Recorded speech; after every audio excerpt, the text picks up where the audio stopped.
ናታንና ኤፍራታ ለሉሊትም ይቅርታ አደረጉላት። እንግዲህ ሉሊትን ወደ ቤት ገነት ይዛት ከመጣች በኋላ ፂ በጣም ተናዳና ተበሳጭታ ነበር። እዚህ ምን ታደርጊያለሽ አንቺ ደግሞ ብላ ነበር ጥላት የሄደችው ማለት ነው። እንግዲህ ኤፍራታ ደግሞ ሉሊትን ስታይ በጣም ደንግጣ ነበረ። እንግዲህ ግን ገንዬ ደግሞ ይቅርታ እንዲያደርጉላትም ደግሞ እየጠየቀች ነበር። በዚህ ሰዓት እንግዲህ ሉሊት በጣም ፈርታ ነበር። ኤፍራታን ስታያት ደንግጣ ነበረ ማለት ነው። እንግዲህ ሉሊት አሁን ላይ እንዳበደች አስመስላ ነው እዛ ቤት ያለችው። እሷ ግን በሙሉ ጤንነት ላይ ነው የምትገኘው ማለት ነው። እና ሉሊት ማስመሰል የፈለገችው ለምንድን ነው? እውነትን ሌላ ተንኮል አስባ ነው ወይስ ደግሞ ቤተሰቡን ለመቅረብ እየተጠቀመችው ዘዴ ነው?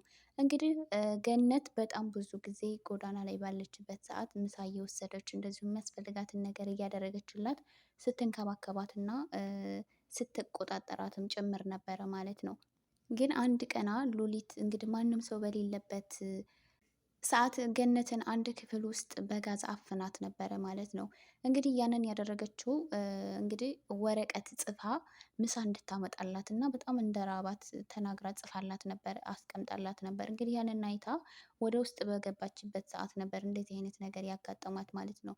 ይህንን ነገር ያደረገችው ደግሞ ፂ መስላው ዳጊ ፂ ላይም በጣም ጉዳት አድርሶባት ነበረ ማለት ነው። በዚህም ደግሞ ዳጊ በጣም እየተጸጸተ እንዴት ፂ እኮ እህቴ ናት፣ እንዴት ይህንን ላደርግባት እችላለሁ እያለ ሉሊት እንግዲህ እንደምንም አወጣታ ሚስጥሩን አውቃበት ነበረ ማለት ነው። እንግዲህ በዛን ሰዓት እንግዲህ ምንም አላለችውም ዳጊን። ነገር ግን ከቃል ጋር የወይዘሮ ኤፍራታ ልጅ እንዳልሞተ ሲያወሩ ሲሰማ በዛን ሰዓት እንግዲህ እሷ ባወቀችበት በሚስጥሩ አስፈራርተዋለች ማለት ነው። እንግዲህ ፂን እንደመረዝቃት ናታን ቢያውቅ ምን እንደሚፈጠር አስብላ እንዳይናገር እያስጠነቀቀችው ነበረ ማለት ነው። እና እዚህ ጋር ሎሊት የሆነ ተንኮል እንዳሰበች ያስታውቃል ማለት ነው። አሁን ላይ ግን ብዙ ሰው ናታን እና ያፌት በመታረቃቸው በጣም ብዙ ሰው ደስ ብሎታል። ማንም ሰው ያልገመተው እና ያልጠበቀው ነገር ነው ማለት ነው። እንግዲህ ምክንያቱም ናታን ለብዙ አመታት ያፌትን ሲያሰቃየው ቆይቶ ነበር ማለት ነው። እና ናታን ግን መድኃኒቱን የሚሰጠውን መድኃኒት እንኳን እንዳልወሰደ እያወቀ ምንም ነገር ሊያደርገው ፈቃደኛ አልነበረም ማለት ምንም ነገር አላደረገውም። እና ይህንን ያደረገው ደግሞ ወንድምነቱ ይዞት ምናልባት አንድ ቀን ይቅርታ ሊጠይቅ ይችላል በማለት በማሰብ ነበረ።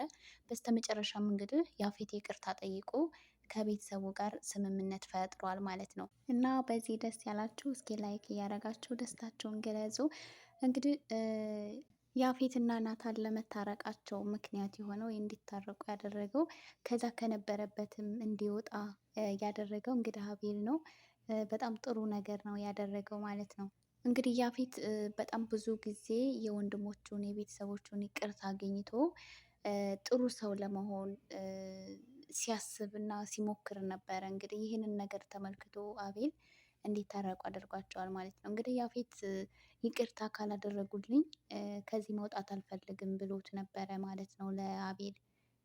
እንግዲህ ያፌት የተረዳው ነገር ምንድን ነው? ገንዘብ ቢሞላ ሁሉ ነገር ሞልቶ ቢትረፈረፍ ሰው ከሌለ ግን ባዶነት እንደሚሰማ ነበር ሲናገር የነበረው ማለት ነው። እንግዲህ ምንድን ነው ያፌት እንግዲህ ከጎኑ ምንም ሰው አልነበረም። ቤተሰብ የቤተሰብ ፍቅር አያውቅም እና ገንዘብ ሞልቶ ቢተርፍ ምንም ዋጋ እንደሌለው እና ሁሉም ነገር ከቤተሰብ ቀጥሎ የሚመጣ ነገር እንደሆነ ከሁሉም በላይ ቤተሰብነት እንደሚቀድም ነው ተምሮ ሲናገር የነበረው ማለት ነው። እንግዲህ ቀጣዩ ምንድን ነው? አሁን ትዝታ ከእስር ቤት ስትወጣ እንግዲህ እነ ናታንን ማጥፋት እንደምትፈልግ ቃል ሲናገር ነበር ማለት ነው። እያንዳንዳቸውን መበቀል እንደምትፈልግ ለእህቱ ሲነግራት ነበረ ማለት ነው።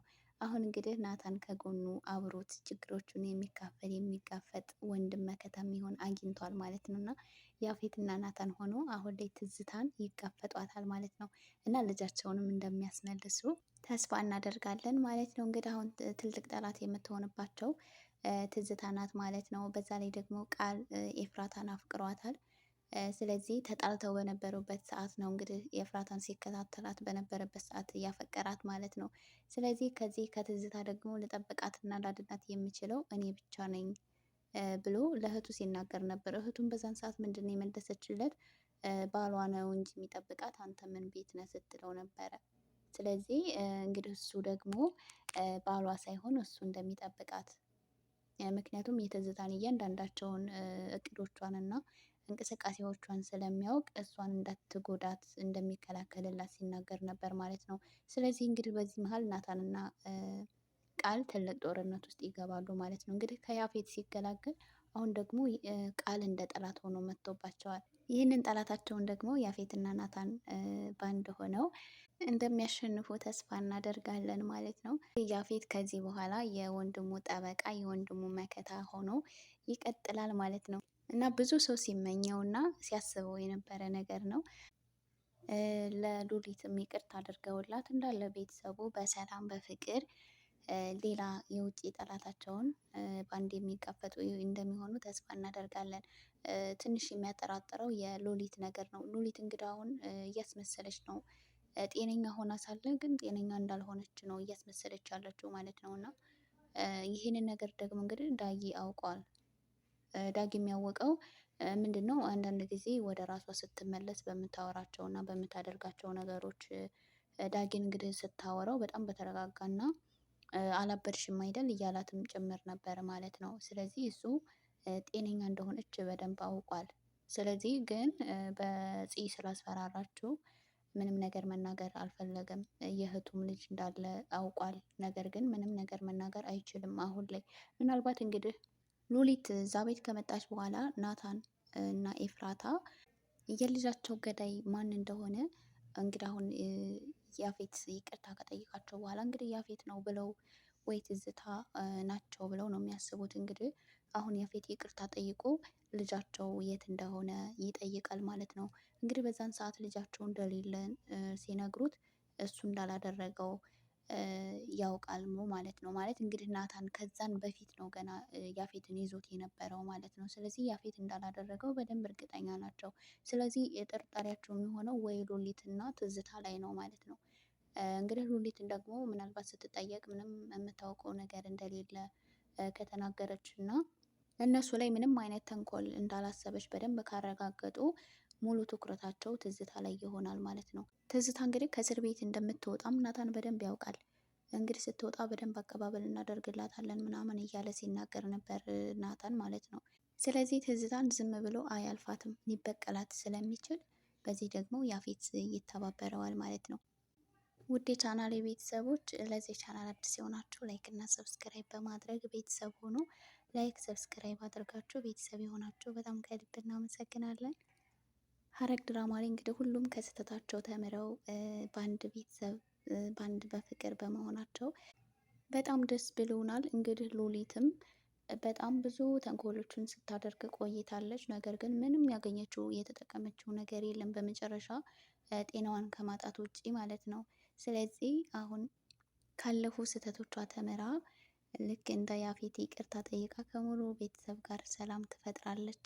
ከገንዘብም ከምንም በላይ ቤተሰብነት ይቀድማልና ከቤተሰብነት ቀጥሎ የሚመጣ ነገር ነው ሌሎቹ ነገሮች ማለት ነው። ምንም ነገር ገንዘብ ሞልቶ ቢተርፍ ቤተሰብ ከሌለ ባዶነት እንደሚሰማና ገንዘብ ሰውን ሊገዛልን እንደማይችል ፍቅርን ሊገዛልን እንደማይችል ነው የምንረዳው ከያፌት ማለት ነው። እንግዲህ ያፌት በጣም ሀብታም ነበረ። በገንዘብ ሁሉን ነገር ማድረግ የሚችል የሚመስለው ሰው ነበረ። አሁን ግን በስተመጨረሻ ሁሉን ነገር አጥቶ ቤተሰብነቱ በልጦበታል ማለት ነው። ስለዚህ ከምንም በላይ ቤተሰብነት እንደሚቀድም ተምረንበታል ማለት ነው። በቀጣይ ቪዲዮ እስከምንገናኝ ለሁላችሁም ባላችሁበት ዓለም ዳርቻ ሰላማችሁ ብዝዝት ይበልልኝ። ለሁላችሁም መልካም ቆይታ ይሆንላችሁ።